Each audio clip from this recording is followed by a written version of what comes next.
Oh, okay.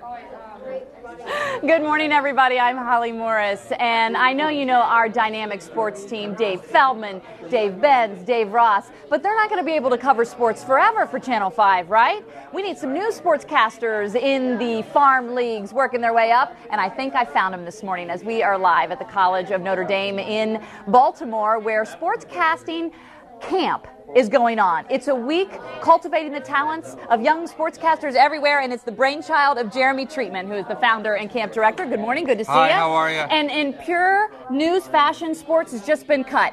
So we got to go quickly. All right? I got a bunch of candidates for you. You got a bunch of candidates Yeah. for me. All right. So tell me a little bit about the overview of the camp, how it works, the point of it. The point is to give an introduction to sports broadcasting, everything we can think of: sports reporting, sports editing, sports reporting, play-by-play, anchoring, pretty much everything that I've personally done in Philadelphia as a sportscaster. I want these guys and girls to get an introduction to as well. And today's actually our station day, so we're broken up doing a million different things today: anchoring, editing, reporting. It's a one-week camp, and Yep. they do learn all these different skills, but at the same time, I was just talking to my man Bradley over there, and Yep. he was like, hey, we're going to the Ravens Stadium tomorrow, so you do field trips. You Yep. also have athletes, coaches, and people working in the industry come in and talk as well. Yeah, we had a press conference with Dewan Edwards from the Baltimore Ravens on Monday. We had a couple guys from ESPN here on Monday.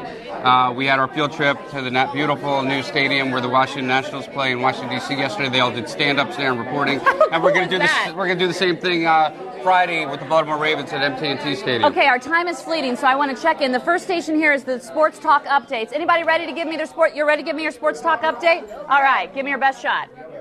Just a day after finding the U.S. Open, just after finishing the U.S. Open, Tiger Woods announced that he would be having surgery on his ACL problem, leaving him out of the rest of the season. But he hopes he will be back before the Masters 2009. So is it easier or harder than you thought to be a sports reporter? A lot harder. It's a lot harder. I know, it's tough in this business, isn't it? All right, we're going to move over here. Tell me a little bit about Sports Taboo and the point of this game. Well, Sports Taboo is a think on your feet exercise. We do a lot of these think on your feet exercises because, with the exception of anchoring, it's exactly what you're doing right now. It's live. You don't exactly know what you're going to be saying. You don't exactly know what you're going to be seeing when you're covering sports.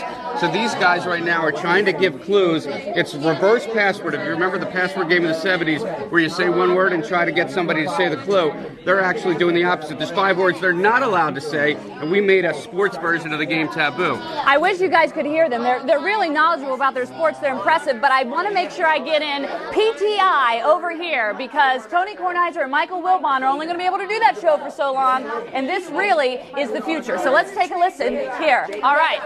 They need a winner, right? Troy Smith is better than Joe Flacco, right? Troy Smith right now has better throwing arm. He's more experienced than Joe Flacco. He's a rookie. Like Troy Smith, he's yet to throw an interception in 4 games that he's played this year, and you can't put a rookie in Flacco. You can't just put him in. No, but Kobe definitely deserved. There's no one else that could match up against him. He deserved the MVP. Well, the Celtics defense did a good job matching up against him in the finals, and you got Chris Paul, who's had an amazing season, taking the Hornets to the second. But Chris Paul's not as good as Kobe Bryant. Kobe Bryant jumped. I love these kids. Tell me they're not great. MyFoxDC.com is our website. We have a link to theirs because this camp is coming to the D.C. area. It's going to be in the Rockville, University of Maryland, Shady Grove campus in August. So if you want to sign your kid up, you need to do it now. As you can imagine, spots go fast. We're going to have more coming up in our next hour. I'm going to find a girl in this camp if it's the last thing I do. Back to you guys. Yeah, it sounds like the newsroom, the PTI thing going on there. Constant chatter. Yes, let's do this. Yes, let's not.